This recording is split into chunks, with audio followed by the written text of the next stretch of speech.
जय हिंद दोस्तों। आज से 392 साल पहले शाहजहां ने 1632 में मुमताज की याद में ताजमहल को बनवाया था। उत्तर प्रदेश के आगरा में यमुना नदी के तट पर ताजमहल बना हुआ है। ये दुनिया की सबसे खूबसूरत जगह और 7वां अजूबा है। ताजमहल पूरे विश्व भर में प्रसिद्ध है। ताजमहल की खूबसूरती को देखने के लिए सिर्फ भारत के लोग नहीं, पूरी दुनिया से भी लोग आते हैं। ताजमहल को देखने के लिए हर रोज 20,000 से भी ज्यादा टूरिस्ट आते हैं। मुगल बादशाह शाहजहां अपनी पत्नी मुमताज से बहुत प्यार करते थे। मुमताज बहुत ही खूबसूरत और बुद्धिमान रानी थी। शाहजहां राजपाट को चलाने में भी मुमताज से सलाह लिया करते थे। यहाँ तक कि मुमताज युद्ध के समय में भी शाहजहां के साथ युद्ध में जाया करती थी और अपनी समझबूझ से शाहजहां का साथ देती थी। मुमताज अपने 14वें बच्चे को जन्म देने के दौरान उनको प्रसंग पीड़ा हुई। लेबर पेन इतना ज्यादा था कि ये करीब 30 घंटे तक चला। डॉक्टरों और हकीमों की तमाम कोशिशों के बावजूद भी मुमताज को नहीं बचाया जा सका और मुमताज ने शाहजहां की गोद में अपना दम तोड़ दिया। शाहजहां मुमताज को इतना चाहते थे कि मुमताज के जाने के दुख से एक हफ्ते तक अपने कमरे से बाहर नहीं निकले थे। किसी भी शाही कामकाज में हिस्सा नहीं लेते थे और सफेद कपड़े पहने हुए दिखाई देते थे। और शाहजहां ये डिसाइड करते हैं कि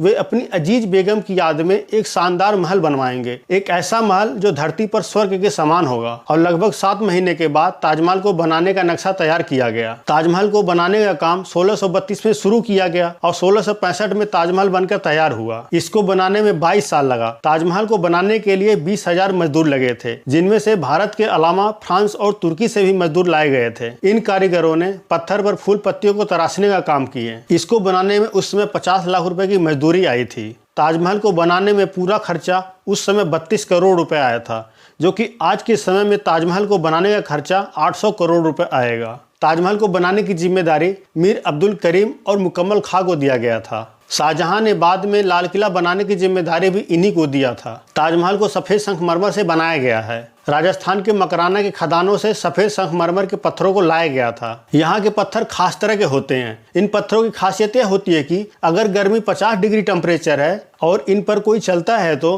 पत्थर बिल्कुल ठंडा रहता है। इन पत्थरों को लाने के लिए 1000 से भी ज्यादा हाथियों का प्रयोग किया गया था। कई देशों से बेशकीमती पत्थरों को ताजमहल को बनाने के लिए लाया गया था। जैसे लाल पत्थर फतेहपुर सिकरी से, हरे रंग का पत्थर चीन से लाया गया था, नीले रंग का पत्थर अफगानिस्तान से, फिरोजा पत्थर तिब्बत से, मूंगा पत्थर अरब और लाल सागर से, पीला पत्थर बर्मा से और मणिक पत्थर श्रीलंका से लाया गया था। कुल मिलाकर 28 प्रकार के दुर्लभ और मूल्यवान पत्थर ताजमहल में लगाए गए थे। ताजमहल की नींव को बनाने में आमूस पेड़ की लकड़ी का प्रयोग किया गया है। यह एक खास तरह की लकड़ी होती है। इस आमूस की लकड़ी में ना ही कभी दीमक लगती है और ना ही यह लकड़ी कभी खराब होती है। जब तक इस लकड़ी को यमुना का पानी मिलता रहेगा तब तक यह लकड़ी खराब नहीं होगी। इस लकड़ी की खासियत यह होती है, इस लकड़ी को जितना नमी मिलेगा उतना ही यह लकड़ी मजबूत होती जाएगी। शाहजहां ने ताजमहल को यमुना नदी के पास इसीलिए बनवाया था। ताजमहल की नींव में ईंट पत्थरों को जोड़ने के लिए सीमेंट की जगह एक खास तरह का पेस्ट यानी गारा बनाया गया था, क्योंकि उस समय सीमेंट का आविष्कार नहीं हुआ था। सीमेंट का आविष्कार 1824 में हुआ। उस समय सीमेंट की जगह जो मसाला बनाया जाता था उसमें गुड़, बतासे, बेलगिरी का जूस, उड़द की दाल, दही, जूट, नींबू का रस, चूना, सफेद पत्थर का पाउडर और छोटे छोटे कंकड़ों को मिलाकर उसे मिक्स किया जाता था। फिर उसका मसाला तैयार किया जाता था और उस मसाले के नींव में ईंट और पत्थरों को जोड़ने में इस्तेमाल किया जाता था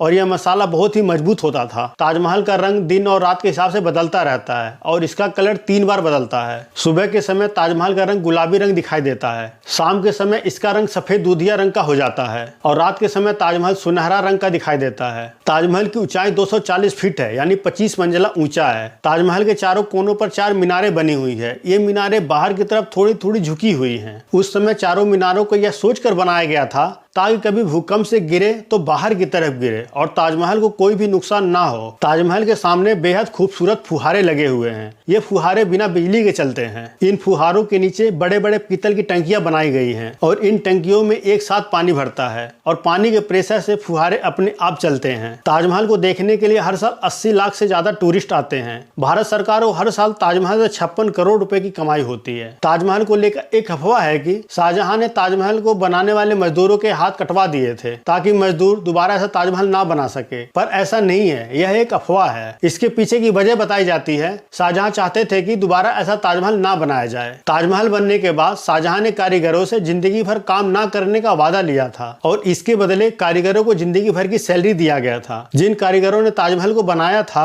उनकी पीढ़ी दर पीढ़ी आज भी ताजमहल के पत्थरों को तराशने का काम और पत्थर के टूट फूट के रिपेयर का काम करती है। वो अपने आने वाली पीढ़ी को काम सिखा जाते हैं। 1971 में जब भारत पाकिस्तान का युद्ध हो रहा था उस वक्त पाकिस्तान ने ताजमहल के ऊपर हवाई हमला कर दिया था। उस समय ताजमहल को बचाने के लिए ताजमहल को पेड़ की टहनियों, पत्तों और हरे कपड़े से पूरी तरह से ढक दिया गया था और उनको आसमान से ताजमहल दिखा ही नहीं और बड़ी सूझबूझ से ताजमहल को बचाया गया। नटवर लाल ने 3 बार ताजमहल को बेच दिया था। अगर आपको वीडियो पसंद आए तो प्लीज लाइक और सब्सक्राइब करें। मिलते हैं नेक्स्ट वीडियो में, तब तक के लिए जय हिंद।